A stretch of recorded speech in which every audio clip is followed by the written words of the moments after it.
Let me see if this is working. Let me check the mic really quickly. Okay, it's working. And let me just refresh and check how it's looking on the stream. Got to do my tech checks. 1, 2. Let me see how it's looking. Okay. Perfect. We are in business. Happy New Year. Happy 2025. Happy fresh start. Happy new leaf. Happy everything that this new year is means and represents to you. Um, Honestly, 2024 was a whirlwind. And I think, especially with the previous election and the results of the previous election. Oh, somebody's in the chat. Hey. I can't see who joined. I don't know how to do this. It's my first time live. I'm kind of nervous. But somebody's here. I want to say hey. I want to see if I can see the chat. Live chat. All messages are visible.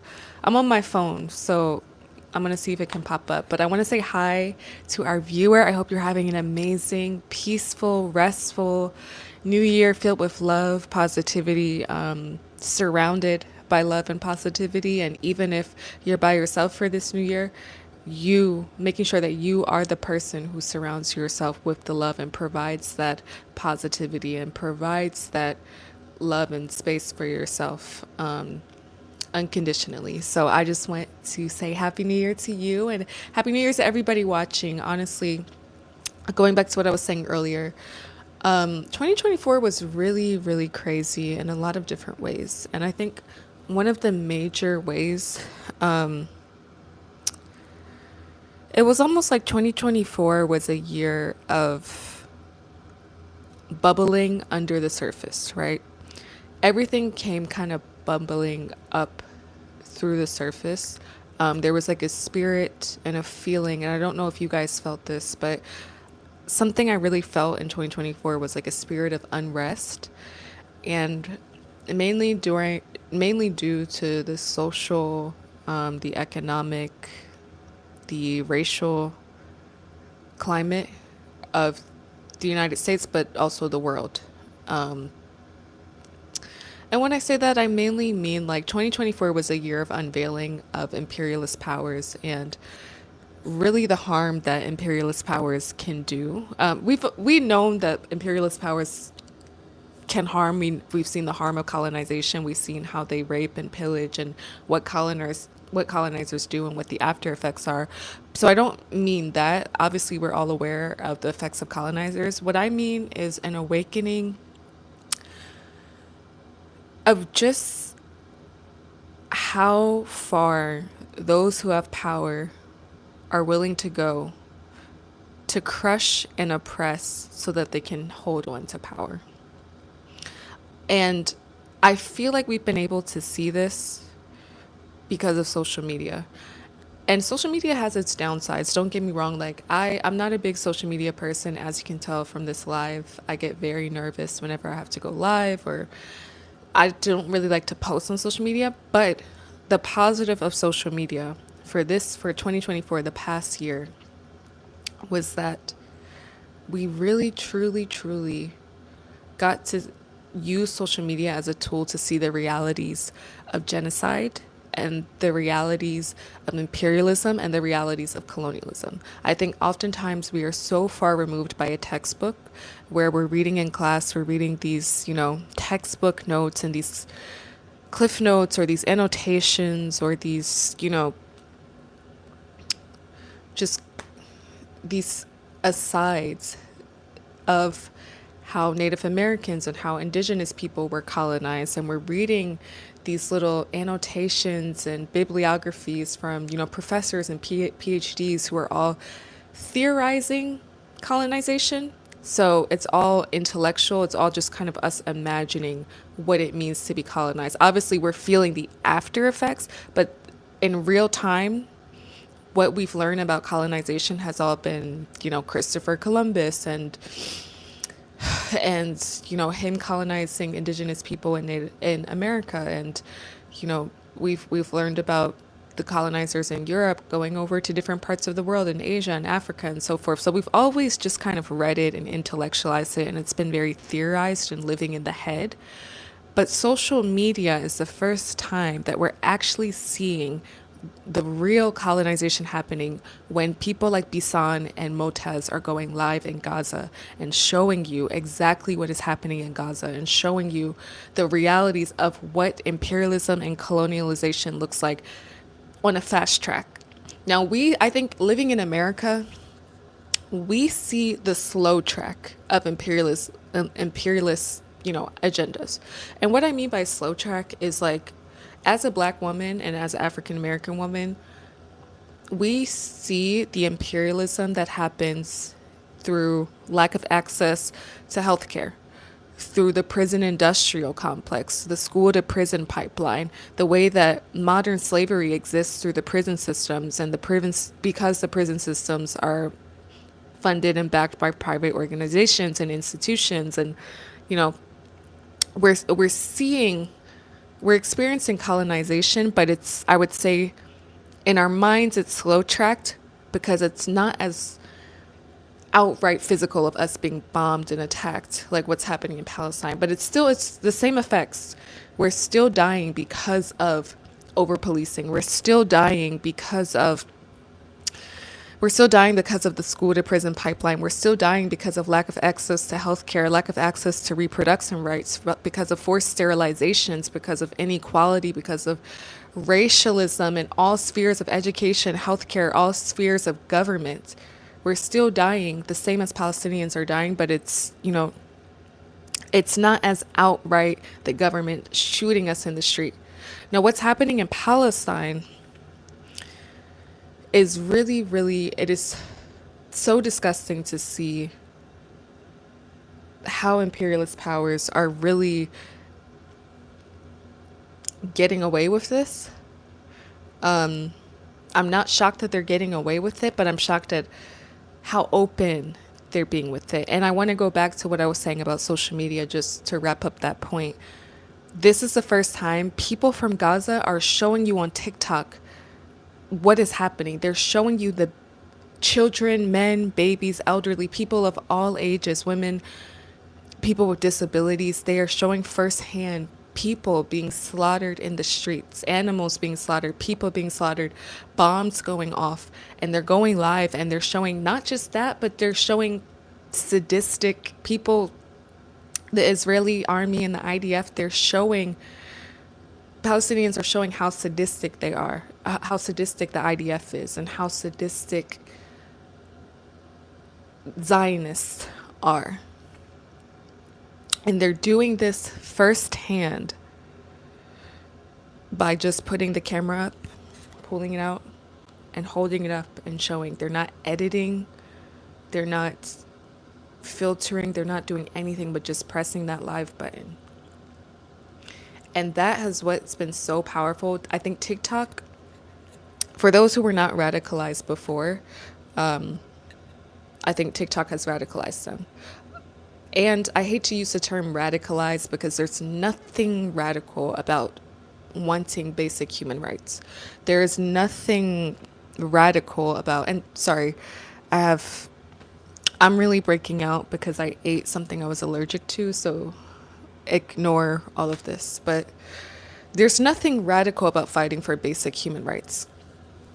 There's nothing radical about wanting men, women, children, and all living beings to stop being murdered, slaughtered, raped, and harmed in the streets.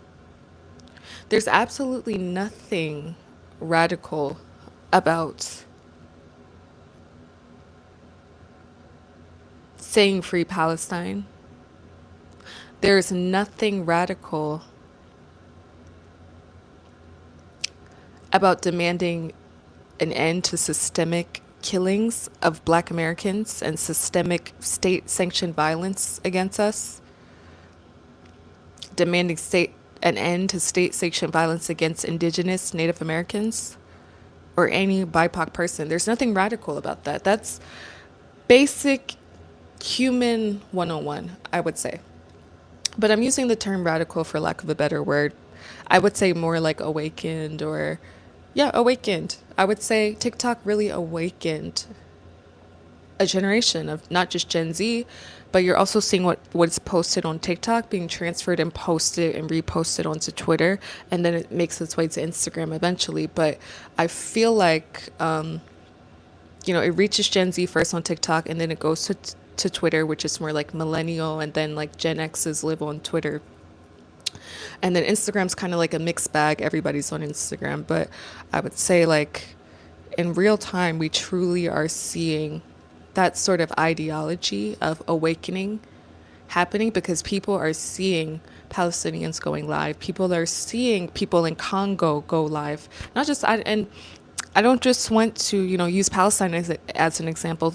This is happening all over the world. In Congo, child labor and child mining is being used for the benefit of major tech companies, and major tech companies like Tesla are using child labor to mine lithium and cobalt, I believe, for our phones and for for our laptops and for our phones.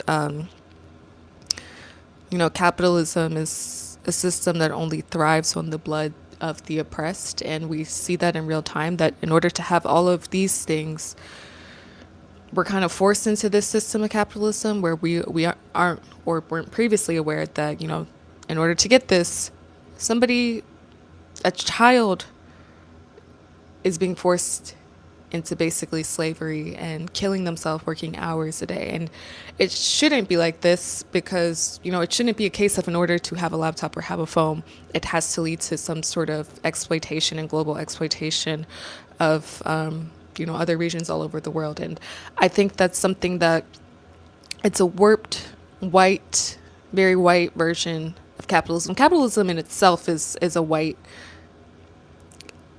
system, but this is like next level capitalism. And I know the exact word for it. I know that there is a term for, like, I think it's late stage capitalism. We are in late stage capitalism, where they've convinced us that in order to have our basic necessities, they have to go to Africa and exploit its resources. They have to do child mining. If you want this sort of mass production scale, then Uyghurs in China need to be exploited, and there has to be a genocide in Congo. And no, it does not have to be that way. And, that's all the fault of a capitalist system, which I'll get into late stage capitalism later. But going back to, and this all ties into the social media thing that I'm saying. Social media now has made it where people in Congo are going live and showing what's happening and how children in the mines are being taken advantage of and being harmed. And really, I just got chills, because it's so difficult to speak about these sort of topics while they're still actively ongoing at this very second. And it really makes me emotional, because we have so much power to wield. And I feel like 2024 was a year of us realizing that power. And I don't know who else felt like that, but I really feel like 2024 was a year where people from all over the world, Congo, Palestine, America, like Black Americans, Sudan, what's happening in Sudan, I'll get to later, but they're showing firsthand. And, social media existed long before 2024, so it's not like there's something special about this year. But what is different about the way social media is being used this year is the algorithm, and it's TikTok. And I thank God for TikTok for this very reason, that the TikTok algorithm as it stands today actually promotes anti-imperialist, anti-colonialist things. It doesn't filter it out. So if you look at spaces like Instagram, or if you look at spaces like even, Twitter, now that it's owned by the devil himself, Elon Musk, if you look at those spaces, what you'll see is that it's a very specific algorithm that keeps anything related to oppression, anything related to Palestine, anything related to Sudan, Congo, anything that highlights and calls out the global exploitation of, regions in Asia, Africa, all over the world, or, Black Americans, BIPOC. it gets silenced and it really gets buried and it doesn't get promoted in the algorithm. If you go right now and if you post something on Instagram and write in a hashtag free Palestine, and if you do it on Twitter, you're not going to get engagement on Twitter or Instagram. It's actually going to shadow ban you.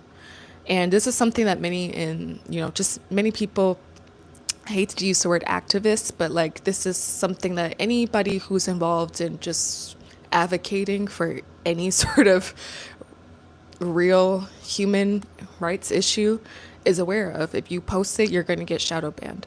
But TikTok in 2024, I would say, saved so many lives because TikTok's algorithm, when you post that stuff, it boosts it, it gets it out there and it gets it out to the people. And that is how literally Palestinians, I think on TikTok, there were people communicating with Palestinian people when Israel and the IDF were pouring phosphorus, when phosphorus was being dropped on them and the leaflets were being dropped on them. People were sending like how to make sure phosphorus doesn't burn your eyes. On TikTok, people were making videos of like, here's a how-to of how to, what to put on your eyes and what to do so that phosphorus doesn't burn them as much. People were posting on TikTok how to short stocks. Like people were shorting stocks on TikTok which is so amazing because they genuinely were teaching each other how to revolt against the system and hit them where it hurts.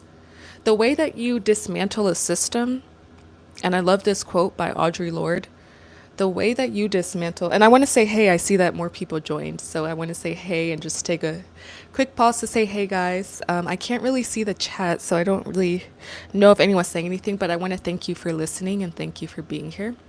But going back to what I was saying, and yeah, if you guys want to talk or if you guys have any opinions, drop it in the chat and I'll talk directly with you guys and I'll respond. But going back to what I was saying about Audre Lorde, she has this quote called, "The master's tools will never dismantle the master's house." And I'm going to repeat that. The master's tools will never dismantle the master's house. You cannot take down a system from the inside. I know that a lot of people, like you see a lot of people say, I'm going to become a police officer and I'm going to change the police force. I'm going to be a good cop and I'm going to change it from the inside. While that is good in theory, in practice, I really truly don't believe you can change a system by joining it. I really do think you have to be an outsider to that system who burns it down. I'm somebody who believes in scorched earth theory. You can't implode a gigantic building from the inside. It takes some steps and it takes people from the outside as well. And what I mean by that is it's nearly, there are ways that you could maybe join a system and be that one good cop. And yeah, you might save a few lives here and there. But on the grand scheme of things, the same amount of people are being killed by the police every day. The same amount of people are being killed by police brutality every day. And that's because it's a system. It's bigger than you. One person cannot change it from the inside. But it has to be a movement of people who are willing to go against that system at whatever costs, because it's going to cost. It is going to cost us. When any system is destroyed, people who are in power want to cling on to that and they're going to fight for that power. Nobody is going to peacefully transfer their power. Nobody. So it's always going to be a fight anytime we are, as the people, are demanding our power and trying to take it back. So when you think of things like TikTok, right? That is not the master's tool.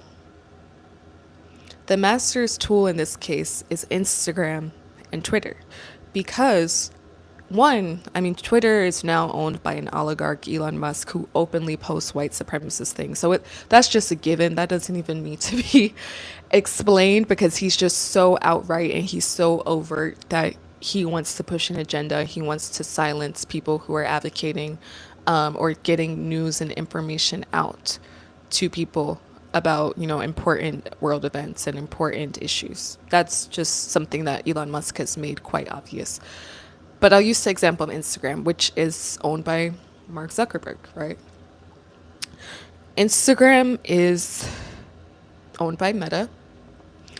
Facebook is owned by Meta, and a number of other, I can't remember what else, but there's a lot of things online and digital within the digital world that are owned by Meta. And Meta, like I said, suppresses anything that says free Palestine, free Congo, free Sudan, or talks about, even negatively about Trump, right? Like Meta openly suppresses things, but they act like they don't. So as whereas Elon Musk outright says, hey, if you talk about this, you're not going to reach anybody. He openly suppresses people.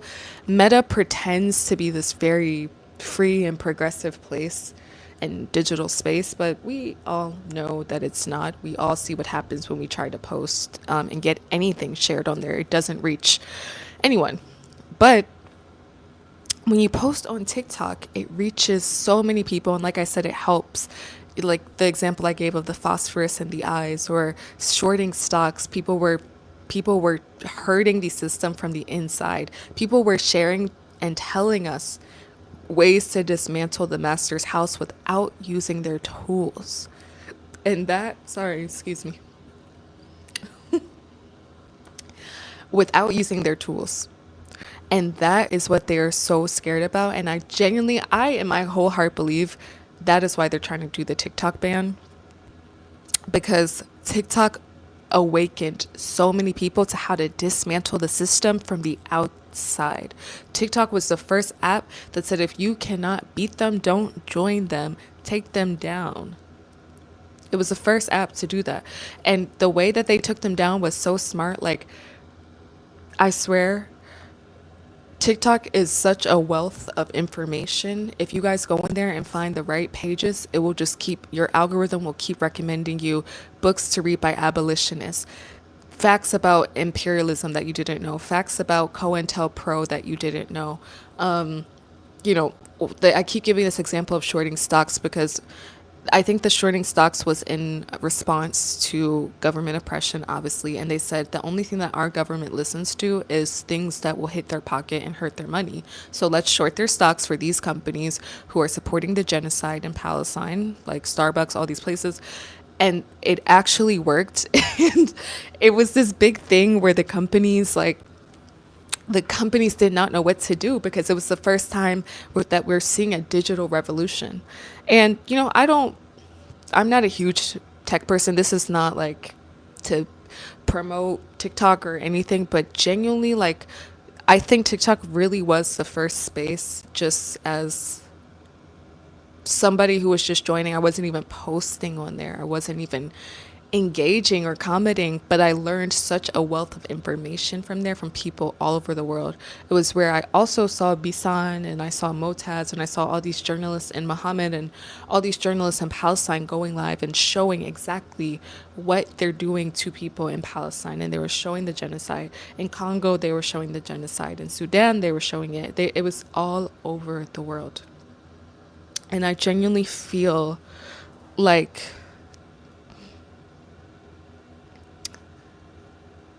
we need more spaces like that online. The TikTok ban, I'm not really sure where it's going to go, but I do feel like the reason why they're trying to do it is because it radicalized a whole generation. And now you have people who are now reading Audre Lorde and they're reading Angela Davis and they're reading James Baldwin because they saw a recommendation on TikTok. And they're also learning how to, they're learning which companies to divest their money from. They're learning what divestment means. Like, it's such an educational resource and it's also a community. Like, if you ever read the comments on TikTok, nobody's a hater there. Like, nobody, like on Instagram where it's such a dark space, if you post something positive, you could post a puppy. You could literally post a puppy doing a backflip. And Instagram, the comments would be like, fuck. Ooh, I don't think I can curse. The comments will be like, F that puppy, like, that puppy isn't blank, blank, blank, blank, blank, blank, blank. Like, it is a space of hate. And it's because the algorithm is intentionally made that way. The algorithm of Instagram is very oppressive. If you ever log on to Instagram, I'm not sure if you guys feel like this, but sometimes it's like this oppressiveness or this like dark force of like a watchful energy. So what I mean by that is like on Instagram, people don't really engage as much. They just kind of watch, like they watch your story all the time, or they watch this, and they don't really ever engage. So you don't really know if they like it or they hate it, or if they're watching with malice, or if they're like watching for good. It's just feels like you're basically in a museum and you have to perform, right? It's very performative. And I think TikTok is a great space because it's non performative. You can get on there and say the most embarrassing thing about your life and yourself. And people are going to comment, like, you know what? Yeah, like, you know what? Yeah, all power to you. Like, or they'll be like, the same thing just happened to me last week, or they'll make a joke. Like, it's such a safe communal space and it's so funny. So I just think it's very telling that the government is trying to get rid of that space because honestly, truly, in America, third spaces do not exist because we are in late stage capitalism. Like I said, third spaces don't exist in late stage capitalism. But I would argue that TikTok is the only real third space that we have, and it's a digital third space. And the government is trying to stamp that out because they know the dangers of what happens when people start convening in third spaces. When people start convening in third spaces, they start talking about what's happening in the world. They start talking about what's happening in their lives. They start getting real. They start detaching from, the grind of their work and the stresses of their everyday life. And they really just start talking about what's happening and what they don't agree with, and more people start talking about what they don't agree with, and then pretty soon you have a movement. Pretty soon you have people who are willing to go up against the system because they realize, hey, there's 1,000 of us in this space talking about what we don't agree with, and there's one of them, and there's 1% of them. And that is why I genuinely feel like the TikTok ban is being even proposed and has even gotten this far. And it's just another symptom of late stage capitalism where they don't want us to have third spaces where we can actually make a real difference and bring down a system that has exploited us in so many ways, and not just exploited us against race and gender, but also against class, right? And maybe I'll do another live about that, talking about class exploitation and Luigi Bay. Maybe I'll do another one talking about that. If you guys want to hear that, let me know in the comments if you want to listen to that. But and what your thoughts are on Luigi, because I'm gonna ride out for my bay, like, period. I love Luigi, but yeah, like, I mean, people are really learning class consciousness on TikTok. Like, people are learning everything. And I feel like if you're a person of color, if you're a black person, if you're somebody who comes from a poor background, like myself, like, we don't need to learn about that because we experience it every day. So we already know what the reality is. But I'm saying a lot of other people who don't have that shared experiences are learning about it. And as a black person and as somebody who, comes from a not a rich background and whatnot, there's stuff that even I'm learning that I never knew, like system wise. Like, I already knew what I was experiencing and what I felt and what I've experienced since birth as a black woman and what I've watched my community experience. But I've truly, there's a lot beyond that experience that I couldn't explain, or I couldn't put in words, or I didn't realize what was the symptom and what was a direct result of colonialism, imperialism, and late stage capitalism. And even things like COINTELPRO, and different operations that I'm learning about that the government did, like, there's stuff that everybody can learn on there. So I think we really need to be fighting this TikTok ban. That's kind of my thoughts on the TikTok ban, and I just wanted to get that off my chest because this live is about 2025, and I'm going to get to that later, but I just wanted to talk about 2024 because I say all of this about social media because I feel like what was different about 2024 was it was the first time that we genuinely are seeing real class consciousness have real effects. Real racial consciousness have real effects, and so forth and so on in every element, right? In healthcare and education and in classism and racism and every sector of our life. 2024 was a year, it felt unsettling and it felt like something was bubbling underneath the surface, because things were boiling, things were bubbling underneath the surface. It was a What you felt was an awakening, and it was a break away from this like almost sedated state that I think the country has been in. Even though, like, yeah, we're aware of oppression and we're aware of all these things, it wasn't just so at our doorstep. And so it was like, for me, at least, for growing up black in an inner city, it was at my doorstep, right? I saw it every day. But on a grand scheme, 2024 is the first time that we genuinely are seeing this mass shift. And I think everybody has felt that shift, especially towards the later end of 2024, after Luigi and everything. It's been a mass shift. Now, I want to talk about the new year, and I want to say Happy New Year again, because we're now on the first day of 2025. And welcome, everybody who's watching, and welcome, anybody who comes past this channel. I want to say happy 2025. Today is January 1st, 2025, and it is, I don't really know, I can't see what time it is because I'm live, but I think it's like 10 o'clock or 9 o'clock at night, and it's the first day of the new year. And I wanted to go live on the first day of the new year because this is going to be something that I'm going to do daily for 30 days and maybe even beyond 30 days. But I wanted to challenge myself to go live every day of this month and talk to you guys and really build a support group with you guys and build a support network with you guys, so where we can talk about these important issues. And I would really love if you guys could share your thoughts in the comments. Like, if you guys ever want to share your thoughts in the comments, I would love that. If you don't feel comfortable typing, that's okay. Like, you can just listen. I'm more of a listener. Even when I go to other people's YouTube channels, I just sit and listen. I don't really type much. But if you guys do ever like want to talk about a certain topic, or just some things on your mind, or you have opinions about something that you feel like isn't discussed enough, I would love to open this space as a platform where we can dialogue, and a platform where we can have those conversations and talk freely and share that on a grand scale with the rest of the world. So my challenge is starting today. You guys will see me go live every day for the next 30 days. And please hold me to it. If you don't see me live, message on this YouTube page and be like, girl, where are you? Like, go live. Hold me accountable, and I'll hold you guys accountable if there's anything that you want me to.